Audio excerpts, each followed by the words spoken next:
ভারত ও বাংলাদেশের সামরিক শক্তির মধ্যে বিশাল পার্থক্য রয়েছে। গ্লোবাল ফায়ার পাওয়ার ইন্ডেক্স 2024 অনুযায়ী বিশ্বের 145টি দেশের মধ্যে ভারতের অবস্থান চতুর্থ।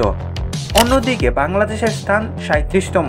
এই পার্থক্য শুধু সংখ্যাগত নয়, বরং সামরিক সরঞ্জাম, প্রযুক্তি এবং মানব সম্পদের ক্ষেত্রেও প্রকট। ভারতের কাছে 606টি যুদ্ধবিমান রয়েছে, যেখানে বাংলাদেশের মাত্র 44টি। এই তুলনামূলক বিশ্লেষণে আমরা দুই দেশের সামরিক শক্তির বিভিন্ন দিক নিয়ে আলোচনা করব।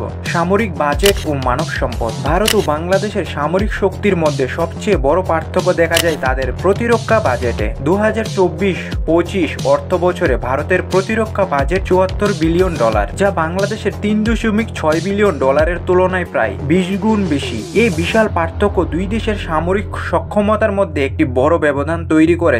মানব সম্পদের দিক থেকেও ভারতের অবস্থান অনেক শক্তিশালী। ভারতের সক্রিয় সৈন্য সংখ্যা 14,55,550 জন। অন্যদিকে বাংলাদেশের সক্রিয় সৈন্য সংখ্যা 1,63,000 জন। এছাড়া ভারতের 11,55,000 জন রিজার্ভ সৈন্য রয়েছে, যেখানে বাংলাদেশের কোনো রিজার্ভ বাহিনী নেই। তবে বাংলাদেশের 68 লাখ প্যারামিলিটারি বাহিনী রয়েছে, যা ভারতের 25,27,000 তুলনায় বেশি। বিমান বাহিনী। ভারতের বিমান বাহিনী বাংলাদেশের তুলনায় অনেক বেশি শক্তিশালী ও সুসজ্জিত। ভারতের মোট যুদ্ধবিমান 2296টি। অপরদিকে বাংলাদেশের মোট যুদ্ধবিমান 216টি। ভারতের কাছে 606টি ফাইটার জেট রয়েছে, যেখানে বাংলাদেশের মাত্র 44টি।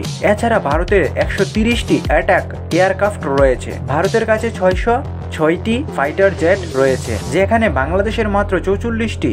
এছাড়া ভারতের 130টি অ্যাটাক এয়ারক্রাফট রয়েছে, কিন্তু বাংলাদেশের একটিও নেই। পরিবহন বিমান, প্রশিক্ষণ বিমান এবং হেলিকপ্টারের সংখ্যাতেও ভারত অনেক এগিয়ে। স্থলবাহিনীর ক্ষেত্রেও ভারতের শক্তি অনেক বেশি। ভারতের ট্যাঙ্ক 4,614টি। অন্যদিকে বাংলাদেশের ট্যাঙ্ক 320টি। ভারতের কাছে 1,51,248টি গ্রমবাহী যানবাহন রয়েছে, যেখানে বাংলাদেশের সংখ্যা মাত্র 13,100টি। কামান ও রকেট লঞ্চারের সংখ্যাতেও ভারত অনেক এগিয়ে। নৌবাহিনীর ক্ষেত্রেও ভারতের শক্তি উল্লেখযোগ্যভাবে বেশি। ভারতের যুদ্ধজাহাজ 295টি। অন্যদিকে বাংলাদেশের যুদ্ধজাহাজ মাত্র 117টি। ভারতের কাছে 2টি বিমানবাহী জাহাজ, 12টি ডেস্ট্রয়ার এবং 12টি ফ্রিগেট রয়েছে। অন্যদিকে বাংলাদেশের কাছে কোনো বিমানবাহী জাহাজ বা ডেস্ট্রয়ার নেই, শুধুমাত্র 7টি ফ্রিগেট রয়েছে। ভারত একটি পারমাণবিক শক্তি হিসেবে স্বীকৃত, যেখানে বাংলাদেশের কোনো পারমাণবিক অস্ত্র নেই। ভারতের কাছে স্থল, জল ও আকাশপথে পারমাণবিক অস্ত্র নিক্ষেপের সক্ষমতা রয়েছে, যা তাকে একটি বিশ্ব শক্তি হিসেবে প্রতিষ্ঠিত করেছে। প্রযুক্তিগত উৎকর্ষ।